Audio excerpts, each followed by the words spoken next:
The timing of the rapture is a hotly debated topic among premillennial advocates, and the three primary positions can be broken up into the camps of pre, mid, and post-tribulation rapturism. With each prefix attached to the word tribulation, this expresses a timing in relation to what is coined the tribulation. For the pre-tribulationist, they see the rapture occurring prior to or pre the tribulation. The mid-tribulationist at the halfway point of the tribulation, and the post-tribulationist afterward. The pre-tribulationists see the tribulation consisting of 7 years, also referred to by them as the 70th week of Daniel, because they equate the tribulation period with the wrath of God. And, according to these theologians, because God has not destined the church for wrath, 1 Thessalonians 5:9, it is argued that the church simply cannot remain on the earth during the global wrathful destruction of the wicked during this moment. The mid-tribulationist, on the other hand, sees the last trump in 1 Corinthians 15:52 as being the hallmark sign that the church is removed at this moment. In a flash, in the twinkling of an eye, at the last trumpet, for the trumpet will sound, the dead will be raised imperishable, and we will all be changed. 1 Corinthians 15:52. And because the last trumpet rings out at the moment the seventh trumpet is blown by the angel within the book of Revelation, these theologians tend to see the rapture as occurring during the middle of the tribulation. They also appeal to Christ's passage where he states that the time will be cut short in Matthew 24:22. If those days had not been cut short, nobody would be saved, but for the sake of the elect, those days will be cut short. And post-tribulationists maintain that due to the fact that they only see one arrival of the Lord at the second coming of Christ, and criticize the other positions as advocating for two returns of Jesus, one at the rapture of the church, and one when he returns to go to war with Satan, the beast, the false prophet, and the nations, where Christians, now glorified, join Jesus in that moment as they arrive from heaven together. They believe this belief to be out of step with the book of Revelation. Revelation 13:7 is also appealed to by this group of people because it states that the beast will make war with the saints. Revelation 20 verse 4 also refers to those who are beheaded for their testimony, coming back to life in the first resurrection. And so post-tribulationists believe this to be confirmation that the saints will remain during the tribulation, with many of them being killed and finally resurrected during the first resurrection. Then the beast was permitted to wage war against the saints, and to conquer them, and it was given authority over every tribe and people and tongue and nation. Truthfully, each of these positions holds some truth, but in my opinion, they do not precisely hit the bullseye as to the chronological order of the rapture event. I say this because I do believe that each of the positions are touching on some very important aspects of the rapture debate, but are nevertheless insufficient with their analysis. For instance, it is true that there is only one second coming of Christ, as the post-tribulationist proposes. However, it's untrue to suggest that an arrival and return to heaven, with Christ coming on the clouds to destroy the enemies of Yahweh later, is a third coming. As many theologians have highlighted now, Christ's first coming consisted of many events that transpired over years, with Christ even dying, going to Sheol, and returning from the grave, all of which constituted his first coming. The way that the post-tribulationist defines the arrival or coming of the Lord is the issue here. An arrival of the Lord can include a departure for a time without needing to define the reappearance as yet another arrival. The arrival of the Lord should be thought of as encapsulating all of the prophetic events within an appearance of the Lord, which can include a disappearance and reappearance during those prophetic events unfolding, as Christ's first coming demonstrates. In fact, the phrase second coming never actually appears in the scriptures. Of course, it is said that Jesus will come again, but the primary idea that scripture stresses is that Jesus will appear again before all people over a period of time and events, like his first arrival, not simply for a brief moment on one occasion. And so the post-tribulationist argument tends to lack the real weight that it needs to become a potent rebuttal against the other positions. Likewise, the fact that the mid-tribulationist sees the last trump as proof positive for their position depends upon how one translates the phrase first resurrection. You see, the mid-tribber argues that because there is only one first resurrection, that is, only one moment of physical reanimation, and because this occurs at the seventh trumpet, the last trump, the halfway point of the 7-year tribulation, then it follows that this is the only occasion in which the rapture can occur, given that the rapture and the resurrection go hand in hand. The issue here, though, is that the mid-tribbers argument depends on the first resurrection consisting of only one moment of physical reanimation.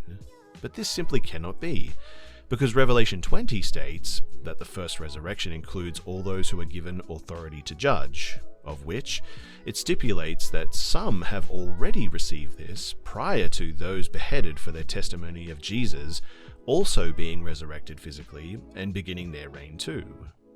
Then I saw thrones, and those seated on them had been given authority to judge. And I saw the souls of those who had been beheaded for their testimony of Jesus, and for the word of God, and those who had not worshipped the beast or its image, and had received its mark on their foreheads or hands. And they came to life, and reigned with Christ for 1,000 years. As I argue in my book, the first resurrection is not just chronologically first, but also qualitatively distinct, in that Christ is the first one resurrected, and all joined to him are also included within the first resurrection because they are his body. Those who participate in the first resurrection are defined as first due to their connection to Christ, not because they themselves are chronologically first. Christ is the head of the one new man, and so anyone resurrected within the Son is included within the first resurrection because Christ was resurrected first, which allows for multiple physical reanimations all being included within the first resurrection. Firstness in this sense is not about our personal resurrection, but our connection to Christ's resurrection, with his being the first into the immortal body.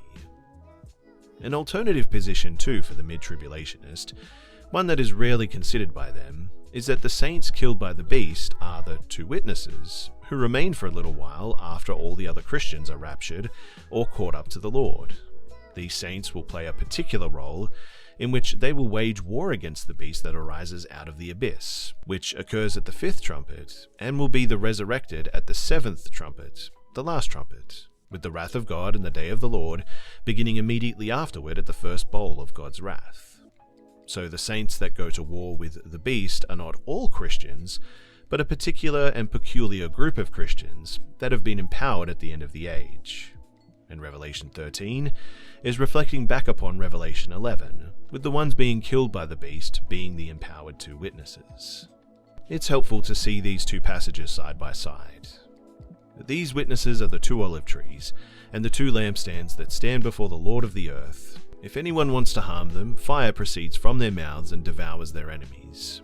In this way, anyone who wants to harm them must be killed. These witnesses have power to shut the sky so that no rain will fall during the days of their prophecy, and power to turn the waters into blood and to strike the earth with every kind of plague as often as they wish.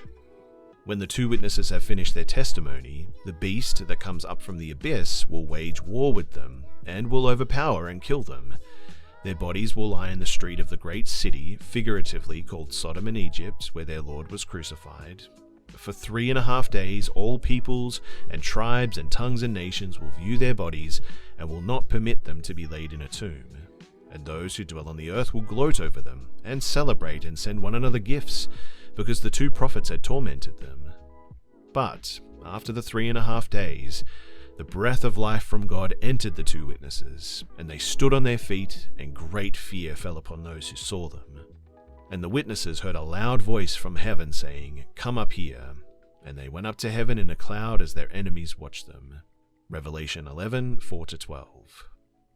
Then I saw a beast with 10 horns and 7 heads rising out of the sea. There were 10 royal crowns on its horns, and blasphemous names on its heads. The beast that I saw was like a leopard, with the feet of a bear and the mouth of a lion, and the dragon gave the beast his power and his throne and great authority. One of the heads of the beast appeared to be mortally wounded, but the mortal wound was healed, and the whole world marveled and followed the beast. They worshipped the dragon who had given authority to the beast, and they worshipped the beast, saying, "Who is like the beast, and who can wage war against it?" The beast was given a mouth to speak arrogant and blasphemous words, and authority to act for 42 months. And the beast opened its mouth to speak blasphemies against God, and to slander his name and his tabernacle, those who dwell in heaven. Then the beast was permitted to wage war against the saints and to conquer them, and it was given authority over every tribe and people and tongue and nation. Revelation 13, 1-7. And the pre-tribulationists also are correct in stating that Christians are indeed not destined for wrath. However, as numerous theologians have pointed out now, to suggest that the wrath of God or the day of the Lord begins at the beginning of the 7 years of Daniel's 70th week, that is, just prior to or at the first seal, is to completely undermine what the prophet Joel says. The prophet Joel states that the sun and the moon turning dark, which occurs at the 6th seal, takes place before or prior to the day of the Lord, or his wrath. In other words, we know for certain that the wrath of God only begins sometime after the 6th seal, which makes a pre-tribulation rapture completely unnecessary. The sun will be turned to darkness and the moon to blood before the coming of the great and dreadful day of the Lord. And when I saw the Lamb open the 6th seal, there was a great earthquake, and the sun became black like sackcloth of a goat hair, and the whole moon turned blood red, and the stars of the sky fell to the earth like unripe figs dropping from a tree shaken by a great wind. The sky receded like a scroll being rolled up, and every mountain and island was moved from its place. So while all of the major positions hold some truth to them, all of them fall short of becoming truly convincing because each of them argues incorrectly and do not account for all of the possibilities available. However, there is a fourth position that few know about, but I believe addresses all of the above concerns and can incorporate all of the variables of Scripture. This is what is commonly termed the PreWrath position. In the PreWrath position, the rapture is believed to occur around the 6th seal when the sun goes dark and the moon turns blood red. This is believed because, as the pre-tribulationist correctly points out, Christians are not destined for wrath. That is, they are destined to be taken out of the earth before the wrath of God. This statement found in 1 Thessalonians 5:9 arrives within the context of a discussion on the return of Christ and the day of the Lord, and the pre-tribulationists are correct in their summation that what Paul is arguing for here is that the church will indeed be removed or raptured from the earth prior to the wrath of God beginning. But the tribulation and great tribulation, which occur prior to the sun turning dark and the moon turning to blood, are clearly not the wrath of God. As Jesus says, immediately after the tribulation of those days, the sun will be darkened and the moon will not give its light, the stars will fall from the sky, and the powers of the heavens will be shaken. At that time the Son of Man will appear in heaven, and all of the tribes of the earth will mourn. They will see the Son of Man coming on the clouds of heaven with power and great glory, and he will send out his angels with a loud trumpet call, and they will gather his elect from the four winds, from one end of the heavens to the other. Matthew 24, verses 29-31. Seeing the simple truth here for what it is, what Jesus is clearly stating in this passage is that it is after the tribulation that he will return on the clouds and begin resurrecting and gathering his people to take them to heaven. Which means that the mid- and post-tribulationists are technically correct in that the church will go through the tribulation and even the great tribulation. The problem, though, is that these two positions misunderstand that the tribulation and great tribulation are cut short or end at the return of Jesus, here when the sun turns dark and the moon turns to blood. For at that time there will be a great tribulation, unmatched from the beginning of the world until now, and never to be seen again. If those days had not been cut short, nobody would be saved. But for the sake of the elect, those days will be cut short. Matthew 24, verses 21-22. The wrath of God is not the tribulation or great tribulation, because believers are not destined for wrath and will not suffer through God's wrath. The wrath of God and the tribulation are distinct, with the wrath beginning soon after the sun turns dark and the moon to blood, with the tribulation taking place prior to this. It is the return of the Lord, the coming of Jesus on the clouds, that is the event that brings an end to the tribulation and sees Christ begin gathering his church in order to usher them away into heaven so that the wrath of God can begin. And when does the wrath begin? Well, it begins with the first bowl judgment. It is the bowl judgments and not the trumpets that are the wrath of the Most High.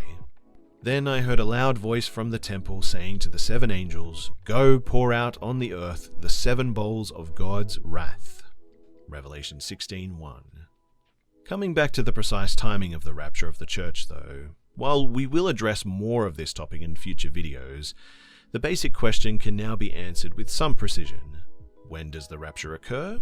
Well, according to Matthew 24, it occurs when the sun turns dark and the moon turns blood red, just prior to the day of the Lord and the wrath of God beginning.